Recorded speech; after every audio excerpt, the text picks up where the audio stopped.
할렐루야. 이 시간이 되었습니다. 이제는 이 자리에 나오신 모든 분들을 주님의 이름으로 환영하고 축복합니다. 특별히 한 주간의 고단한 삶의 자리, 하나님께서 우리에게 맡겨주신 그 자리를 잘 감당하고 주님 전에 나온 모든 분들을 환영합니다. 가정에서 예배를 드리고 하나님께 나아가면서, 그리고 특별히 오늘 금요 기도회를 준비하면서 그런 마음이 들었어요. 금요일에 이렇게 모여서 하나님께 기도하는 게 정말 소중하고 꼭 필요하구나. 이게 필요한 이유는 우리가 한 주간에 지내왔던, 그리고 지내면서 쌓여온 우리의 마음, 삶의 먼지들을 한번 닦아내고 정돈할 시간인 거예요. 우리의 삶에 곤고한 것들, 하나님께 도움을 구해야만 했던 시간들 있으셨죠? 저도 그렇습니다. 그리고 그 마음의 범민들, 많은 상황들 속에서 우리가 느끼게 됐던 감정들, 이 시간에는 그 모든 것들을 두루 살피고 부정하는 것이 아니라 하나님께 올려드리는 시간이기를 소망합니다. 그 모든 일들을 사용하셔서 결국 선을 이루실 하나님을 기대하며 주님께 맡기고 또 평안과 위로와 안정을 얻는 그 주님을 소망하는 저와 여러분 되기를 주님의 이름으로 축복합니다. 주님의 시간에 같이 찬양하겠습니다. 주님의 시간에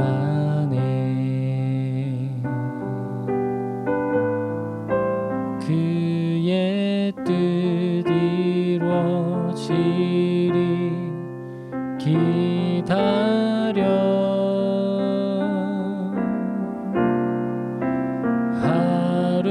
하루하루 살 동안 주님 인도하시니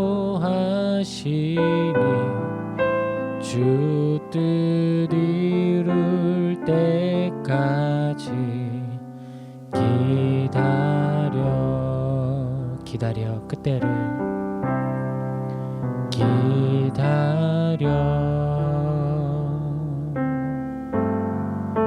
그때를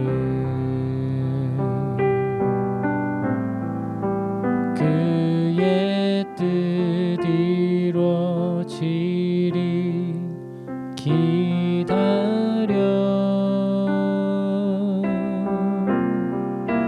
주의 뜻 이루어질 때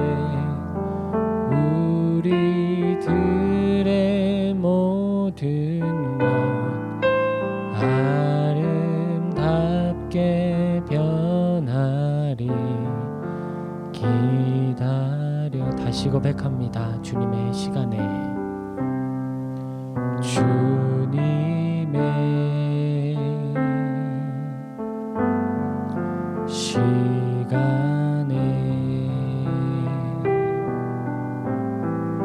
그의 뜻 이루어지리 기다려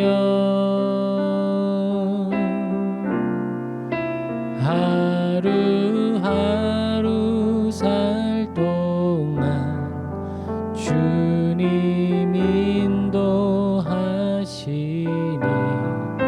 주 뜻 이룰 때까지 기다려 그때를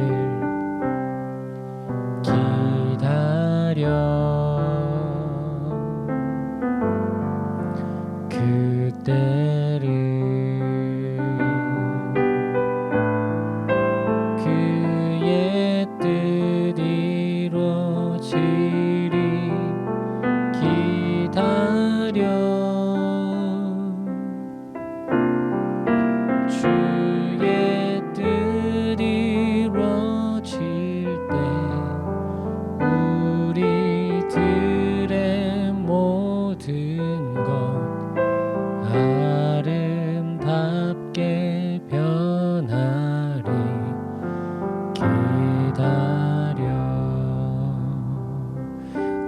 잠시 기도하겠습니다. 삶의 자리, 이 모든 사건들과 상황들 하나님께로부터 우리에게 왔습니다. 이해하지 못할, 감당하지 못할 것 같은 시간들, 이렇게 기도하기를 소망합니다. 주님, 우리가 답을 알지 못하지만 주님께로 온 이 일이 결국 선을 이룰 줄 신뢰합니다. 우리를 사용하여 주님의 뜻을 이루시고 주님 홀로 영광 받아 주소서라고 우리 하나님의 영광을 구하며 같이 기도하며 나아가겠습니다. 주님, 우리의 모든 삶이 주님의 것입니다. 우리의 모든 삶이 주님께로부터 왔습니다. 우리가 주님을 신뢰하며 나아가오니 우리의 삶을 받아주시고 우리 삶 가운데 임재하시며 우리를 사용하여 주님의 뜻을 이루어 주시옵소서. 이 모든 것들을 사용하여 주님의 아름다운 주님의 나라가 이 땅에 임하게 하여 주셔서 우리 이어서 찬양할 텐데요. 하나님은 너를 지키시는 자, 하나님은 우리를 지키십니다. 우리 하나님의 신실하심과 그 선하심을 생각하며 하나님은 너를 지키시는 자까지 찬양하겠습니다. 하나님은 너를 지키시는 자, 너의 우편에 그늘 되시니 낮에 해와 밤에 달도 너를 해치 못하리. 하나님은 너를 지키시는 자, 너의 환난을 면케하시니 그가 너를 지키시리라. 너의 출입을 지키시리라. 눈을 들어 산을 보아라. 너의 도움 어디서나 천지 지으신 너를 만드신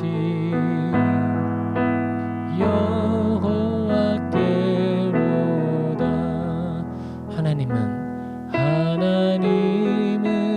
너를 지키시는 자, 너의 우편에 그늘 되시니 낮에 해와 밤에 달도 너를 해치 못하리.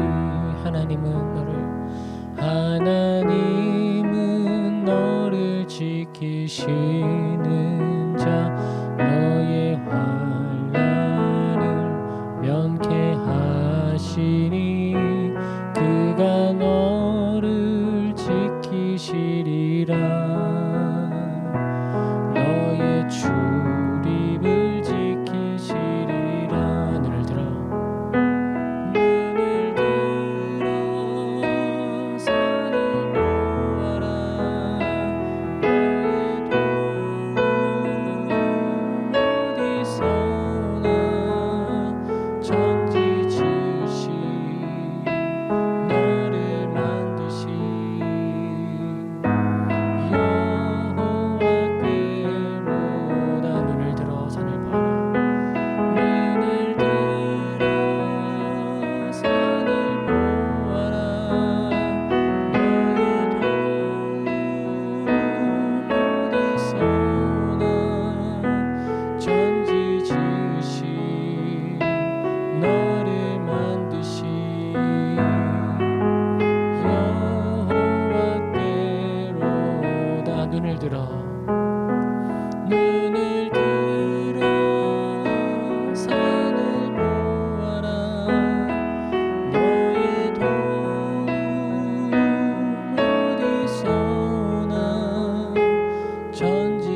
사랑스레 아픔과 기쁨을 수고와 평화와 안식을 날마다 주님 곁에서 날마다 주님 내 곁에 계셔 자비로 나 감싸주시네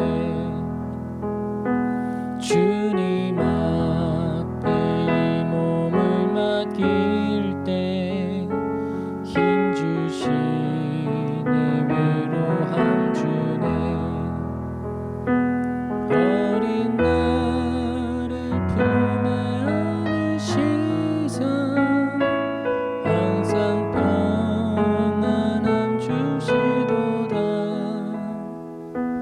내가 살아 숨을 쉬는 동안 살피신다 약속하셨네 인생의 어려운 순간마다 주의 약속 생각해보네 주님 속에 믿음 잃지 않고 말씀 속에 위로를 얻네 주님의 도우심 바라보며 모든 어려움 이기도다 흘러가는 순간순간마다 주님 약속 새겨보니 날마다 숨쉬는 순간마다 내 앞에 어려운 일 보내 주님 앞에 이 몸을 맡길 때 슬픔 없네 두려움 없네 주님의 그 자비로운 손길 항상 좀 넣어주시도다 사랑스레 아픔과 기쁨을 수고와 평화와 안식을 이 시간 우리 잠시 하나님의 은혜를 기억하며 한 번 더 기도하며 나아가겠습니다. 하나님 날마다 숨쉬는 시간마다 우리가 주님의 은혜를 기억하게 하여 주시옵소서. 나의 눈앞에 환난과 어려움 감당해야 할 인생의 짐이 있지만 그것에 시선 뺏기지 않고 하나님께 눈 맞추는 그리스도인 되게 하여 주옵소서. 우리가 이제 하나님 바라보게 해달라고 같이 기도하며 나아가겠습니다. 아버지 하나님 우리가 주님의 종입니다. 우리가 하나님의 자녀입니다. 언제나 우리에게 선하고 가장 좋은 것으로 채우시는 하나님께서 지금 이 시대에 나를 찾으시고 부르셨고 나를 이 시대에 지으셨고 보내셔서 그리스도인으로 살아가게 하셨습니다. 아버지 저는 알지 못하지만 하나님 보시기에는 제가 이 시대를 잘 감당할 그리스도인으로 여기셨기에 저를 보내신 줄로 믿습니다. 아버지 정말 연약하고 많이 부족하지만 보내신 이가 하나님이시니 주님의 능력을 의지하며 우리가 감당하며 나아갑니다. 나 혼자서는 할 수 없어서 하나님께 의지하고 기도하게 됩니다. 그러므로 이 시간이 우리에게 은혜입니다. 아버지 내가 주님 붙들고 기도할 때 응답하여 주시옵시고 주님 붙들고 의지하며 기도하는 한 영혼 한 영혼 모든 가정들 주님 만나주시고 만져주시고 위로하여 주시며 그들의 기도를 응답하여 주사 아버지 하나님의 살아계심을 확인하게 하시고 믿음이 더욱 굳세어지게 하시고 이 시간이 끝난 후에는 정금과 같은 믿음으로 하나님께 영광 돌리는 모든 그리스도인들 되게 하여 주시옵소서. 우리가 가정에서 예배드리는 경험이 없었습니다. 하지만 이 시간을 통해 이제 우리가 어디에서나 예배드리는 자들로 성장해가고 있습니다. 아버지 우리의 예배를 받아주시고 주님께 온전히 예배하는 자들이 되게 하여 주시옵소서.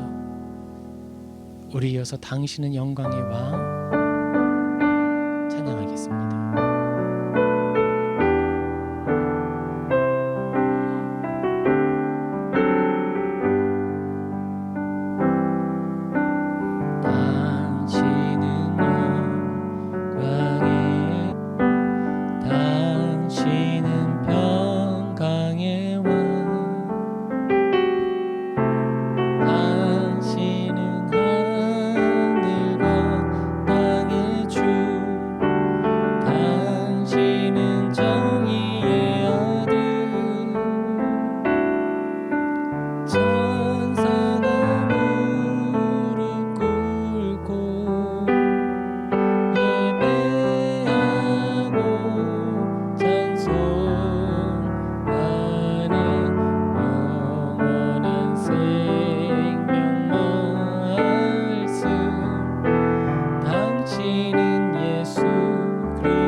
삶이 어디에 있을 때든지 나의 삶의 자리에 관계없이 하나님은 영원하십니다. 아버지, 우리가 주님만을 높이고 하나님만을 예배하기를 원합니다. 우리의 삶을, 우리 예배를 받아주소서라고, 하나님 우리 예배 받아달라고, 우리 기도 응답해달라고 우리 같이 기도하며 나아가겠습니다. 아버지 하나님, 하나님이 우리의 왕이십니다. 하나님이 우리의 유일한 소망이십니다. 하나님은 나의 주인이시고 왕 중의 왕이시며 모든 권세를, 모든 영광을 소유하신 분이십니다. 주님 홀로 영광을 받아주시고 홀로 높이소서. 우리의 모든 삶이 복음을 전하는 도구 되게 하시고 복음을 전하는 일에 우리의 모든 삶이 사용되게 하여 주시옵소서.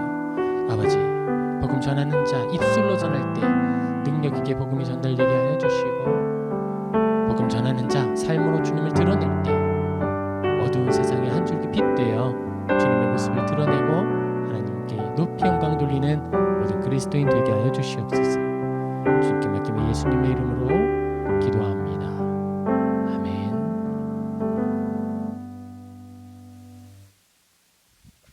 아멘. 환영합니다. 주님의 말씀 가운데 큰 위로와 그리고 감사가 충만하기를 소망합니다. 이제 우리 같이 말씀 볼 텐데요. 우리 오늘 같이 살펴볼 본문 말씀은 디모데후서 1장 8절입니다. 디모데후서 1장 8절 우리 같이 읽을 텐데요. 제가 봉독해 드리겠습니다. 디모데후서 1장 8절입니다.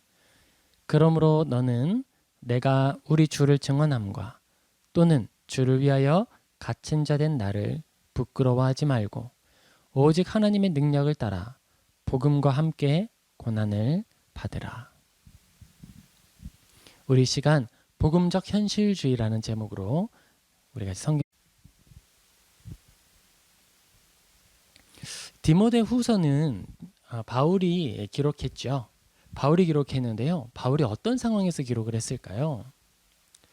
많은 서신서가 바울에게 좋은 상황일 때 기록된 것은 아닙니다.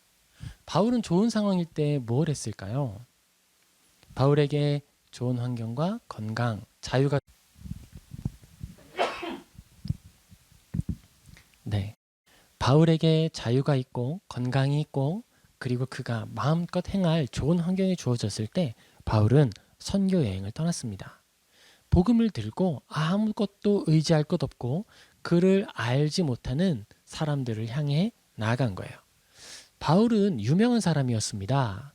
이방인을 향해 부름을 받은 자이기 이전에 그런 바리새인 중에 바리새인으로 학식이 높은 자로 그리스도인들 중에 바울보다 더 많이 배우고 자격을 갖춘 자가 없었죠. 바울에게 좋은 환경이 주어졌을 때 바울은 그 자리에 머물지 않고 복음을 들고 나아갔는데 정말 유명한 사람이었지만 무명한 자로 모든 것을 다 소유할 수 있는 사람이었죠. 사도의 권세를 가졌기 때문에 사도로서 교회에서 대접을 받을 수 있었어요. 그런데 바울은 그런 것들을 주장하거나 내 것으로, 당연한 것으로, 내가 마땅히 누릴 나의 몫으로 여기지 않았습니다. 그는 늘 나아가고자 했고요. 하나님의 말씀대로 살기를 소망했어요. 하나님께서 그에게 주신 사명을 온전히 이루는 것만이 바울의 목표였고 삶의 유일한 소망이고 방향성이었습니다. 그런 바울이 어쩔 수 없이 글을 쓰는데 그 상황은 자유가 없을 때, 그가 꼭 남아서 교회를 지켜야만 했을 때, 그런 상황들이었어요. 자기는 지금 복음을 전하고 있는데 저기에서 아픈 교회들이 바로 그때가 바울이 편지를 쓰고 글을 쓰고 글을 통해 자신을 드러내는 시간이었어요. 그런 의미에서 바울의 서신서는 바울의 아주 긍정적인 상황을 통해서 열매 맺은 것이라기보다는 마치 조개가 진주를 얻듯이, 아픔 중에 진주를 만들어내듯이 그의 마음에 또는 그의 삶에 곤고함과 고단함, 아픔이 있을 때에 비로소 나타났던 인내의 산물이다. 가장 고단한 상황에서 기록된 서신이라는 가치가 있습니다. 그것뿐만이 아니라 가장 힘들 때 썼는데요. 누구에게 썼을까요? 가장 사랑하는 자기의 믿음으로 낳은 자식 같은 디모데에게 쓴 서신이에요. 그런 의미에서 디모데 후서는 바울의 정수가 담겨있는 서신이다라고 표현할 수도 있을 것 같아요. 지금 바울은 로마 감옥에 갇혀 있습니다. 로마 감옥에 갇혀서 고통스러운 상황을 묘사하고 있어요. 디모데후서 1장 15절에서 18절에 그런 상황에 대한 이야기가 담겨 있습니다. 16절에 이렇게 기록되죠. 원하건대 주께서 오네시보로의 집에 긍휼을 베푸시옵소서. 그가 나를 자주 격려해주고 내가 사슬에 매인 것을 부끄러워하지 아니하고 로마에 있을 때에 나를 부지런히 찾아와 만났습니다. 나는 지금 사슬에 매여 있어요. 이렇게 말하는 거예요. 그런데 바울이 자기가 사슬에 매여 있는 이런 현실이 처음 있는 일은 아니었을 거예요. 근데 이번에 뭔가 달랐어요. 바울은 지금 자기 자신에게 주어진 상황이 어떤 상황인지 이해를 하고 있습니다. 예전에도 바울은 어려움을 많이 겪었어요. 파선의 위험도, 동족의 위험도, 굶기도 많이 하였고 채찍도 많이 맞았고요. 감옥에 들어갔고 쇠사슬에 채인 것도 이번이 처음은 아닙니다. 그러나 지금은 조금 달랐습니다. 이전에는 조금 구류되었고 그가 어떤 죄목인지 명확하게 판명되지 않아서 기다리고 있는 죄인의 신분, 그런 신분으로 감옥에 있었다면, 그런 것들이 대체로 기록이 되어 있었다면 지금 디모데 후서의 상황에서는 바울은 죽음의 날을 기다리는 사형수의 위치에서 감옥에 갇혀 있는 거예요. 그가 단순히 사슬에 매인 것은 그냥 매인 것이 아니라 곧 죽을 자 중에 하나로, 도망칠 수 없게 꼭 매어 붙들린 자로 매어 있는 거예요. 그래서 바울이 자기가 사슬에 매인 것을 부끄러워하지 말아라, 부끄러워했다, 누군가는 부끄러워하지 않고 나를 만나 주었다라고 자주 표현을 하고 있습니다. 사슬에 묶인 그의 상황 자체가 심각한 형태로 나타나고 있음을 보여주는 거예요. 교회에 대해서 바울은 자신의 상황을 감추지 않고 그대로 드러냈습니다. 어땠을까요? 자기가 세운 교회죠. 내가 하나님의 은혜를 받아서 복음의 사명을 가지고 세운 교회들입니다.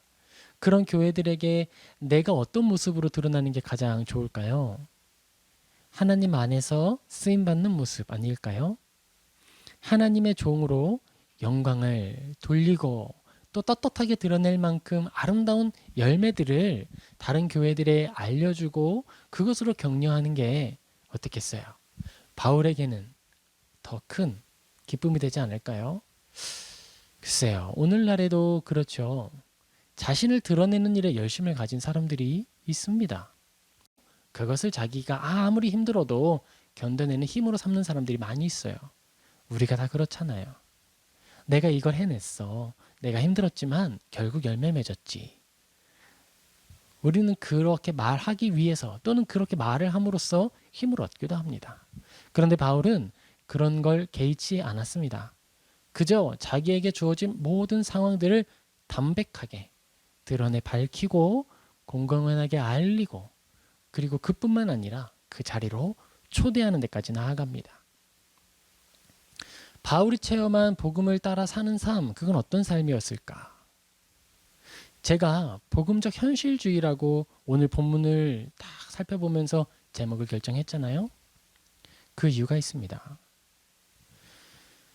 바울은 그가 복음을 따라 예수님을 만나고 그의 삶의 방향이 완전히 전환된 이후에 그의 삶은 철저한 현실의 삶을 살아갔어요.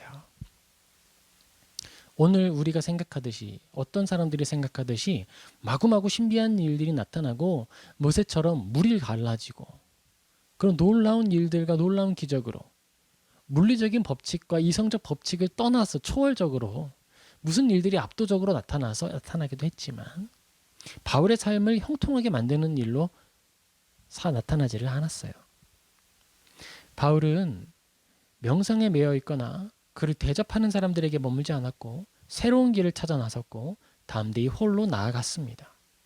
그는 이 모든 상황 속에서 이해를 바라지 않았고 오직 충성과 신념으로 나아가되 그에게 닥쳐올 모든 상황들 앞에서 그저 담담히 담백하게 그것들에 순응하며 나아갈 뿐이었어요. 어허, 내가 누군데, 내가 이 세계를 지으신 하나님의 종인데 나를 때리려고? 그러지 않았어요. 채찍을 들고 치면 맞았습니다. 동족들이 그를 공격하려고 들면 위협을 느껴 도망가기도 했어요. 그가 바울이 회심하여서 이제 내가 증언하면 사람들이 돌아오겠지라고 신뢰하고 했을 때 그를 죽이려고 하는 사람들 피해서 바구니에 광주리에 달려서 담장 아래로 도망치기도 했지 않았습니까? 바울이 살았던 그 삶은 철저히 현실적인 삶이었습니다. 우리가 생각하는 것처럼 이상적이거나 초현실적인 삶은 아니었던 것이죠. 바울이 디모데에게 권면하고 있는 모든 것들도 그의 모든 삶을 부정하거나 회피하면서 그것들을 없는 듯 속여가면서 이야기하는 건 하나도 없었어요. 오직 사실만을 말했고 자기가 어떤 위치에 있든지 얼마나 부끄러운 위치 또는 고통스러운 위치에 있든지 그 시간들을 담담히 전했습니다. 제가 강조하고자 하는 건 바로 그거예요. 바울은 디모데후서 4장 6절에서 7절에 이렇게 기록하는데 그중 6절에 이렇게 기록이 됩니다. 전제와 같이 내가 벌써 부어지고 나의 떠날 시각이 가까웠도다. 바울의 생명이 복음을 위하여서 부어질 날이 다가왔습니다. 그가 하나님께 허락받은 육체의 호흡이 그칠 날이 다가온 거예요. 내가 비록 잡혀있지만 하나님이 나를 살려주실 것을 나는 믿는다. 이렇게 말하지 않았습니다. 전제와 같이 이제 내가 부어지고 내가 벌써 부어지고 나의 떠날 시각이 가까웠도다. 그가 하나님께 허락받은 육체의 호흡이 그칠 날이 왔다는 그 사실을 담담히 이야기합니다. 그의 의지가 아닌 권세자들의 결정과 조롱 섞인 그 집행의 원리를 따라서 이제 곧 죽게 될 것이라는 거죠. 죽음의 자리까지 존귀 여김을 얻지 못하는 죄인처럼 죄인 중에 하나로 취급을 당해 죽는 그 예수님의 삶을 살아가게 되는 거예요. 어떠세요? 바울의 삶 어떻게 보이십니까? 그리고 이 삶에 대하여서 바울의 이 고백에 대해서 읽고 있는 디모데는 어땠을까요? 놀랬을까요? 아니 어떻게 이런 일이 우리 사랑하는 아버지 바울 선생님께 나타날 수가 있지? 이랬을까요? 제가 봤을 때 그러지 않았을 거예요. 왜냐하면 바울이 디모데와 함께 지냈던 그 시간 동안에 그리고 바울이 디모데를 가르치고 동행하는 그 모든 시간 동안에 바울은 한결같은 모습으로 살았을 것이기 때문에 그래요. 자기에게 닥쳐온 불리한 상황이나 자기의 모든 지략을 통해서 고난을 줄이거나 면피하기 위해서 복음을 부정하거나 그랬던 선택을 하지 않았을 테니까요. 그리고 이 성경 안에서 우리는 디모데 이 사람의 한 사람을 보는데 그 옆에 있는 또 다른 사람들도 보게 됩니다. 현실을 마주하는 사람들이죠. 디모데도 똑같이 삶의 현장을 마주하는 거예요. 바울과 같이요. 그런데 또 다른 사람들이 있습니다. 후메네오와 빌레도 믿음 안에 머물던 형제들이었습니다. 그런데 그들은요. 현실을 바라보면서 조금씩 다른 판단과 다른 생각들을 하게 됩니다. 제일 크게 드러난 사건은 바울을 부끄러워하고 바울을 피하는 것이었어요. 그리스도인의 삶이 그렇습니다. 오늘날은 어떨까요? 오늘날에도 그리스도인의 삶의 원리는 조금도 달라지지 않았습니다. 믿음을 가지고 살아간다. 자, 여러분의 이 가슴에 그리스도인이라고 하는 명찰이 달려있다고 생각을 해봅시다. 그리고 우리가 이제 예배의 자리에 나와서 하나님의 말씀을 듣고 머무는데요. 눈을 감고 월요일부터 오늘 이 시간까지의 시간을 한번 되새겨보죠. 어떠세요? 그 시간들 속에서 내가 기억하고 있는 상황들 속에서 나의 가슴판에 붙어있는 그리스도인이라는 명찰이 떳떳하게 드러나고 있습니까? 그런 거죠. 우리의 모든 삶 가운데에 그리스도인이라고 하는 그 명찰이 드러나고 있는가? 떳떳하게 드러낼 수 있는가? 그 부분이 오늘 후메네오와 빌레도가 경험했던 현실의 벽이었어요. 그리고 자신이 깨어지도록 내어 던지고 투신하는 모습으로 나아간 거예요. 그 벽을 향해서 자신을 던졌더니 어떻게 됐을까요? 거대한 벽에 계란이 던져졌어요.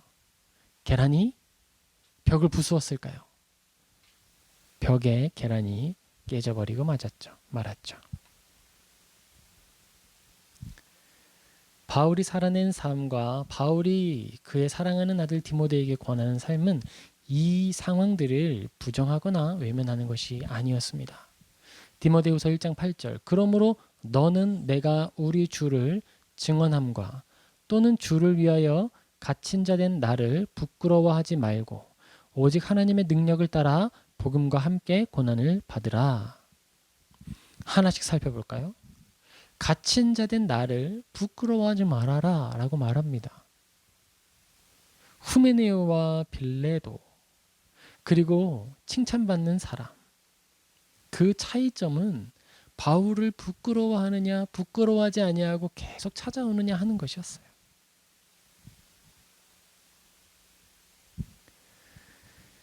갇힌 자 된 나를 부끄러워하지 말고 어떤 마음일까요? 사랑하는 아들에게 이렇게 당부하는 바울의 마음. 교회를 개척하고 가정에서 예배를 드리고 있습니다. 가정에서 예배를 드리며 우리들이 감당해야 할 삶의 짐들이 있겠죠. 사랑하는 자녀들이 있습니다. 새 자녀가 저한테 있는데요. 그 사랑하는 새 자녀에게 이야기하는 거죠. 개척교회의 목사된 나를 부끄러워하지 말고 큰 영광, 그리스도인의 공동체 안에서 큰 영광을 누리고 얼마든지 자기가 가지고 있는 권세 안에서 행동할 수 있었던 바울이었습니다. 주어진 공동체 안에서만 가르칠 수도 있었잖아요, 바울이. 그들을 가르칠 권한도 있고 능력도 있었습니다. 그런데 그러지 않았어요. 그가 유명한 데서 유명함을 누리거나 자랑함을 자기에 취할 것으로 여겼던 것이 아니었어요. 그리고 나서 그 사랑하는 아들에게 하는 말이 이거예요. 갇힌 자 된 나를 부끄러워하지 말고. 그리고 또 권합니다. 하나님의 능력을 따라. 사람이 할 수 있는 일이 아니라는 거죠. 사람이 보았을 때에는 바울의 그 모습은 부끄러워할 만한 모습이었다는 거예요. 옷이 헤어지고 자유가 없고 아무도 그를 찾아오지 않고 하나님을 믿는 사람의 최후 곧 죽을 자의 모습이라고 여기기엔 영광도 없고 빛도 없는 것 같아 보이는 그런 상황. 하나님의 능력을 따라 부끄러워하지 말라는 거예요. 그리고 하나님의 능력을 따라 바울이 이야기합니다. 복음과 함께 고난을 받으라. 바울이 감옥에 갇혀서 죽음을 기다리고 있는 그 시간에 복음이 그와 함께 있다는 겁니다. 복음과 함께 고난을 받으라. 고난을 받지 않기 위해 복음을 버리는 것이 아니라 복음을 손에 쥐고 그것 때문에 벽에 충돌해야 하고 큰 벽에 충돌하는 계란처럼 내 몸이 깨어져야 한다면 기꺼이 깨어지게 내어 던지라는 거예요. 그리스도인에게 사실 이 모습이 참된 정체성이라는 것 우리 모두 알고 있죠. 내가 아무리 부인하고 그리스도인도 뭔가 취할 것이 있을 거야. 어딘가에 우리가 쉴 만한 낙원이 있을 거야. 우리들이 예수님 믿는다고 해서 손해만 볼 필요 있겠어? 라고 말하는 사람들도 있을지 몰라요. 그러나 성경은 분명히 이야기합니다. 예수님 믿는다고 하는 건 손해보기로 작정한다는 거죠. 예수님을 믿는다는 것은 자신이 마땅히 취할 권리도 공동체를 위하여 내려놓을 줄 알아야 한다는 거예요. 우리가 믿음 안에서 죄를 구별할 때 이렇게 이야기를 합니다. 하나님이 하라 하신 것을 하지 않는 것과 하지 말라 하신 것을 범하여 행하는 일이 바로 죄다라고 설명을 해요. 그리고 믿지 않는 사람들의 공공의 영역에서 악한 행동은 무엇이냐 하면 나의 이익을 위해서 공동체에 해악을 끼치는 것을 악한 것이라고 말을 해요. 그리고 그럼 선한 것이고 또 좋은 일이 무엇이냐 하면 좋은 일이라기보다 영광스러운 일이 되는 일이랄까. 영웅적 행동은 무엇이냐 하면 공동체의 이익을 위하여서 자신을 손에 끼친다는 거예요. 그렇게 구별할 수 있는데 지금 바울이 이야기를 하는 거죠. 기꺼이 복음과 함께 고난을 받자. 그리스도인은 지금 나처럼 갇혀있는 것, 우리가 가진 모든 누려야 할 것들을 믿음 안에 자원하는 마음으로 하나씩 덜어내는 것, 그게 당연한 거야 라고 초대하는 거예요. 그리스도인은 이런 상황을 외면하지 않았다는 사실을 주목합시다. 바울이 지금 자기가 쇠사슬에 갇혀있는 동안에 하나님 삼손처럼 나에게 힘을 주셔서 이 쇠사슬을 끊고 나가게 하여 주십시오라는 기도를 했을까요? 하지 않았습니다. 바울은 지금 자기가 쇠사슬에 갇혀있다는 그 사실을 외면하고 감추고 있습니까? 현실을 도피하고 있습니까? 그렇지 않죠. 분명히 자기가 쇠사슬에 갇혀있는 사실을 직시하고 있으며 그 사실을 이해하고 자기에게 찾아올 죽음을 알고 있음에도 불구하고 초대하죠. 죽음에 참여하십시오. 바울은 그런 거예요.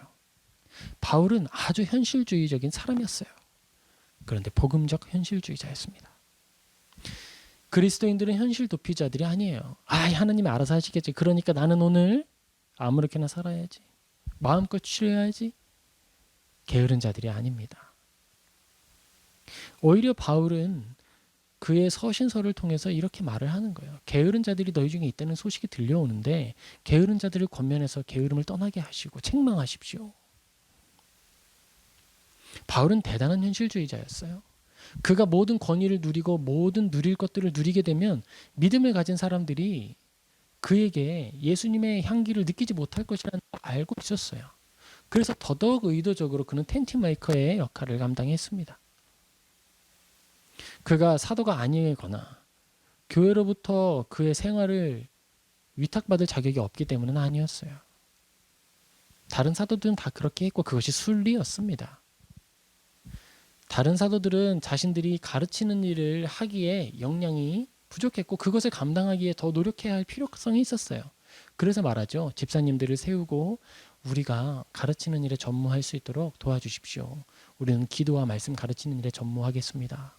그럼 그 말을 듣는 다른 사람들은 어땠을까요? 당신들은 좋은 것만 하려고 한다고 이렇게 얘기했을까요? 아니죠. 고단한 일에 우리를 대표해서 감당하시니 감사하고 하나님께서 당신에게 그 모든 것들을 맡기셨다는 사실을 우리가 인정한다. 그러니 우리가 당신의 짐을 나누어 줄 테니 당신은 말씀에 전무하십시오. 공동체는 그 사도들의 짐을 나누어 지어 줌으로써 좋은 말씀을 얻을 기회를 얻는 거였어요. 하나님의 선한 원리가 작동되도록 하는 거예요. 바울은 더 나아가는 거예요. 예수님의 모습까지 보여주기를 원했던 거예요. 왜냐하면 그 땅 가운데 사는 사람들이 복음을 전하는 자였잖아요. 사도들은 이미 믿음을 가진 사람들을 가르치는 사람들이었고 바울은 믿지 않는 사람들에게 예수님을 드러내 보여주어야 하는 사람이었던 거예요. 그랬기 때문에 그는 더더욱 자신의 삶에 믿지 않는 사람들의 현실이 무엇인지 이해하고 그 안에서 자기의 삶을 움직였던 거예요. 지독한 현실주의자였죠. 그런 바울, 그렇게 현실을 직시하고 있고 현실을 살아갔던 바울, 비관적이었을까? 우리는 성경을 알고 있습니다. 바울은 비관적이지 않았습니다. 자신의 상황을 비관적으로 여겼다면 사랑하는 아들 디모데에게 나처럼 고난을 받으라라고 초대할 수 없었을 거예요. 바울은 자기가 겪고 있는 이 현실이 가장 복되다는 사실을 이해하고 있었어요. 지극히 맑은 눈으로 믿음의 눈이 가리워져서 지성이 멈춰서 생각하지 못하기 때문에 광신자가 되어서 그렇게 말하는 것이 아니라 냉철함과 하나님이 주신 지성을 최대한으로 활용한 그가 생각해 보았을 때 가장 뛰어난 자리가 지금 이 고난받는 자리라는 거예요. 그래서 여기로 오라고 초대하는 거예요. 그리스도인은 낙관적인 인생관을 가지고 있습니다. 그런데 현실을 부인하거나 현실을 외면하거나 현실 도피적 생각을 하면서 낙관주의를 가지는 건 아니에요. 오히려 모든 상황을 그 누구보다도 현실적으로 직시할 수밖에 없죠.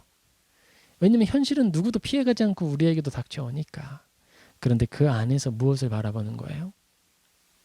나의 이익이나 나의 기쁨이나 평안이 아니라 공동체의 유익과 하나님의 나라의 기쁨과 하나님께 영광되는 그 삶을 바라보는 거예요. 그렇기 때문에 모든 그리스도인들은 현실의 삶을 나그네처럼 살아가고 순례자의 삶을 살아가지만 늘 낙관적이고 늘 감사하며 걸어갈 수 있는 거예요. 그리스도인들은 복음적 현실을 살아가는 사람들입니다. 우리에게 닥쳐오는 상황들, 코로나가 우리를 피해가나요? 그렇지 않죠? 우리도 그 상황 속에서 또 짊어져야 할 삶의 짐을 가지고 가고 있습니다. 그러나 우리는 이 모든 상황 속에서도 결국 선을 이루실 하나님을 기대하고 소망하며 오늘 나에게 주어진 인생의 무거운 짐과 감당해야 할 오해들이나 무거운 것들을 기꺼이 감수하는 거예요. 그것이 바로 그리스도인의 삶이고 우리가 누리는 기쁨입니다. 그리스도인의 삶은 철저한 현실주의자의 삶이며 그리스도인의 삶은 그리고 바울의 인식은 극현실주의자의 현실 위에 꼽힌 비현실적 하늘나라 시민의 삶이었어요. 다른 사람들은 바울의 서신만 바라보며 바울이 하고 있는 고백과 바울이 가르치는 그 말만 보았을 때에는 하나님이 보이는 거예요. 하나님의 나라가 보이는 거예요. 바울이 비록 갇힌 자 되었고 매인 자 되었고 쇠사슬에서 곧 죽을 날을 바라보고 있지만 그가 누리는 기쁨과 만족, 감사는 이 땅 가운데 참 소망이 무엇인가를 보여주는 진리의 삶이 되는 겁니다. 우리 모두가 그런 자들로 부름을 받았습니다. 바울만 그 사명을 가지고 있어서 그렇게 살아가는 것이 아니라 우리 모두가 그런 일을 하도록 부름을 받았습니다. 우리도 그리스도인이죠. 우리도 모두 복음 전도자입니다. 우리가 살아가는 삶의 모든 자리가 예수님을 드러내는 삶이 되기를 소망하고 또 축복합니다. 그리고 기억합시다, 여러분. 여러분이 가슴 위에 붙여진 예수 그리스도 그 명찰을 아무리 가리려 애써도 결코 가릴 수 없습니다. 우리는 떳떳하게 드러내고 또 드러낼 때에 우리에게 닥쳐오는 그 모든 풍랑들과 짊어져야 할 짐들을 외면하지 말고 기꺼이 받아들이고 하나님께 이 모든 것들을 짊어지고 나갈 합당한 자로 여김 받았음을 감사하고 하나님을 찬양하는 저와 여러분 되기를 주님의 이름으로 축복합니다. 아멘. 우리 같이 기도하겠습니다. 사랑과 은혜가 충만하신 아버지 하나님, 하나님께 감사를 드립니다. 우리가 하나님께 감사하며 더 기도할 것은 우리가 이 시대의 부름을 받았다는 것입니다. 아버지, 누구도 알지 못했던 교회에 모이기 어려운 이 현실, 그러나 이 현실 속에서 우리가 발견하는 것은 그리스도인의 참된 예배가 무엇인가 이고 나는 그리스도인으로 어떻게 살아가야 하는가라는 질문들입니다. 아버지, 이제 우리가 그 질문 앞에 바르게 대답하게 하시고 우리의 삶에 그리스도인의 참된 삶의 모습들이 나타나게 도와주시옵소서. 현실에 타협하거나 현실 때문에 주저하거나 멈춰서지 아니하고 오히려 담대히 우리의 몸을 복음의 그 진리로 던져내고 그리고 진리를 살아내는 우리 모두 되게 하여 주시옵소서. 주님께 감사드리며 예수님의 이름으로 기도합니다. 아멘. 우리 같이 찬양하고 같이 기도할 텐데요. 우리 주님의 시간에 찬양하고 우리 같이 기도하겠습니다.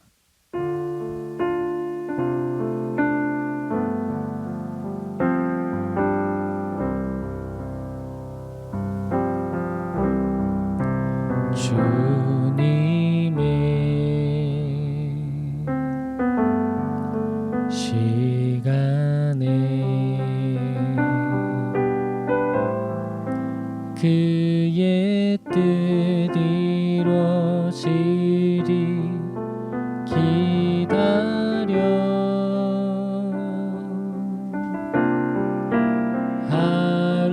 하루하루 살 동안 주님 인도하시니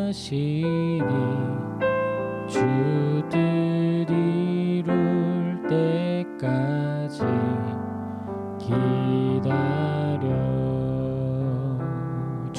시간에 주님의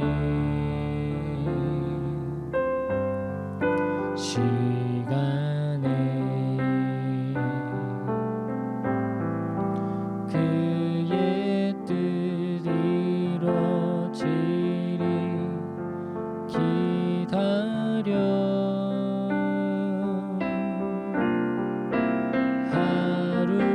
하루하루 살 동안 주님 인도하시니 주 뜻 이룰 때까지 기다려. 우리 이 시간 잠시 기도합시다. 이 시간 먼저 기도할 때에 우리의 삶을 두고 하나님께 기도하기를 소망합니다. 하나님, 우리가 하나님을 신뢰할 수 있도록 믿음을 더하여 주시옵소서. 우리가 이 시간을 믿음이 아니고서는 견뎌내기 어렵습니다. 아버지, 세상의 방식으로 다시 돌아가라고 유혹하는 현실에 매이지 않게 도와주시고, 현실을 지극히 현실을 인식하지만 살아낼 때에는 믿음으로 살아내는 우리 모두 되게 해달라고 우리가 같이 기도하며 나아가겠습니다. 아버지 하나님, 우리가 현실을 외면하기를 원하지 않습니다.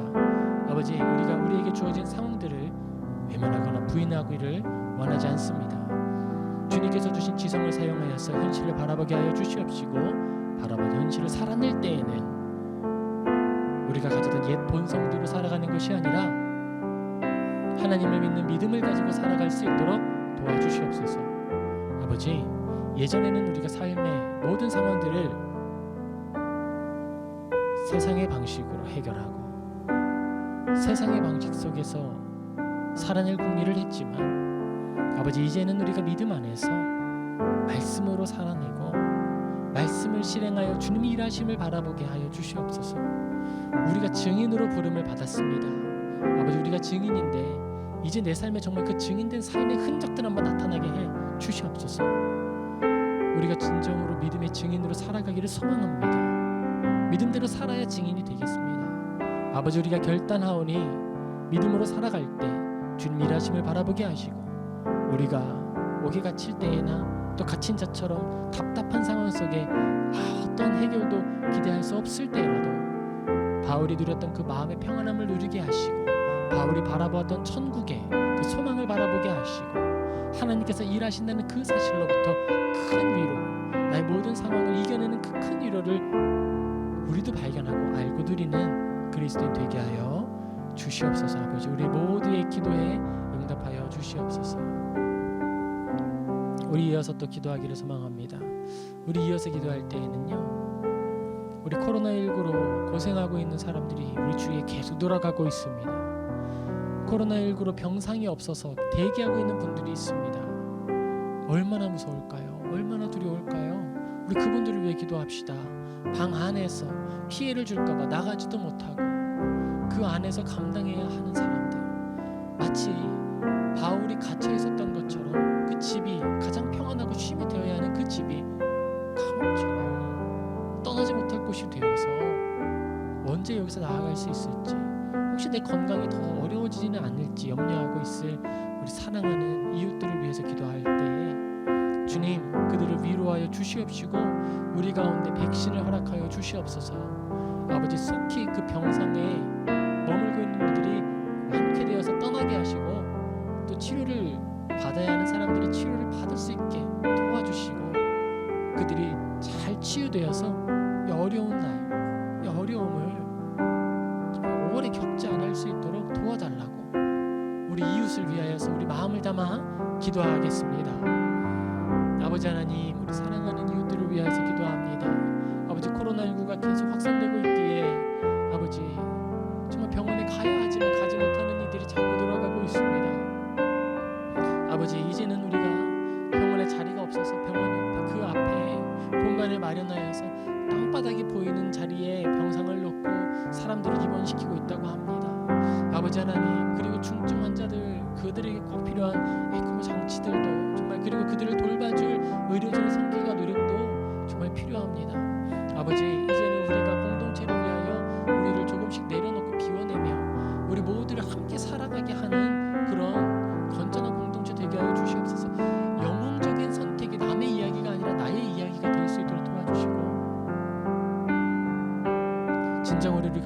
마스크를 잘 착용하는 것과 서로 거리를 유지하여서 정말 보잘것없을 수 있지만 나의 작은 실천을 통해 이 코로나19가 빨리 지나갈 수 있도록 노력하는 그 모든 협조에 우리들이 힘을 모을 수 있도록 도와주시옵소서. 아버지 하나님, 지혜를 주시고 우리가 더 시민으로서 한 사람으로서 감당해야 할 일이 무엇인지 알려주시고 그 일들을 해나가갈 때 우리가 눈으로 정말 코로나가 제어되는 모습들을 바라보게 하여 주시옵시고 아픈 이들이 일어나는 것들을 바라보게 하여 주시옵소서. 어떻게 보면 어두워져가는 이 뉴스들 속에서 우리가 새로운 소망의 뉴스들을 발견하게 하시고 하나님의 일하심을 깨닫게 하시며 주님을 기대하며 믿음으로 살아가게 하여 주시옵소서. 우리 모두를 붙들어 주실 주님밖에 우리에게 소망이 없습니다. 주님 도와주시옵소서. 우리 이어서 하느님은 너를 지키시는 자 찬양하고 이어서 기도하겠습니다.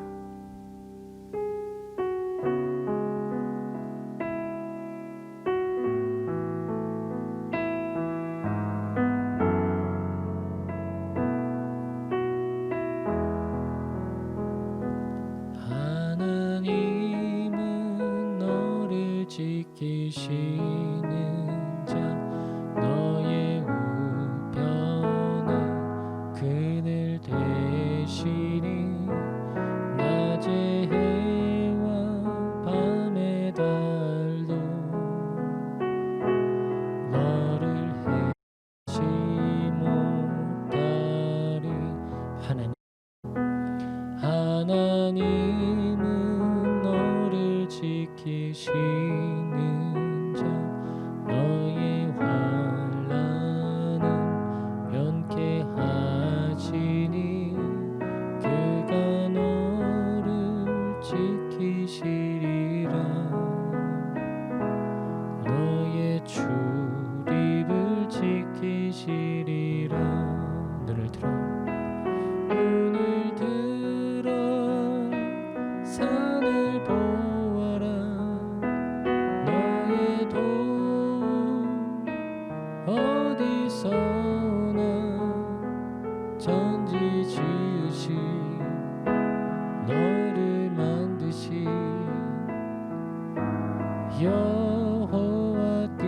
여호와께로다. 눈을 들어 산을 보아라.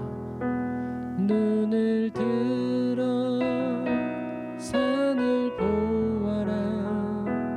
너의 도움 어디서나 천지 지으신 너를 만드신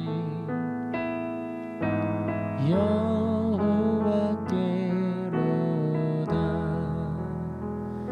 우리 시간 기도할 텐데요, 하나님께서 우리의 상황을 통해 주시는 기도 제목을 가지고 하나님께 나아갑시다. 하나님, 나의 상황 속에 주님의 손길이 꼭 필요합니다. 우리의 기도에 응답하여 주소서. 우리 같이 기도하며 나아가겠습니다. 아버지 하나님, 우리가 주님의 은혜를 필요로 합니다. 우리가 주님의 은혜를 필요로 합니다.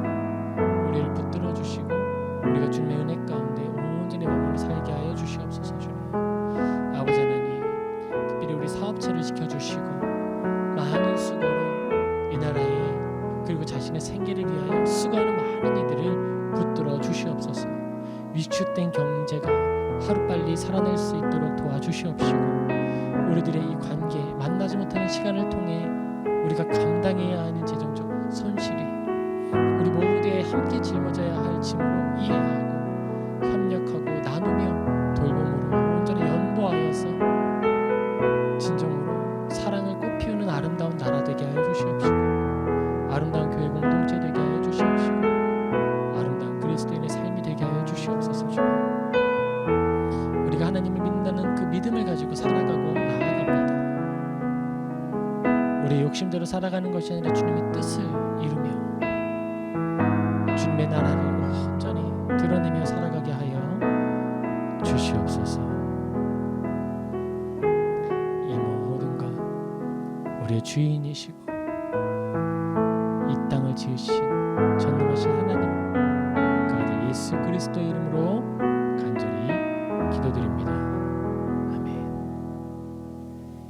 이제는 주 예수 그리스도의 은혜와 하나님의 사랑과 성령의 교통하심이 이 자리에 주님 앞에 기도하는 모든 가정과 모든 사람들의 머리 위에 이제로부터 영원토록 함께 있을지어다. 아멘.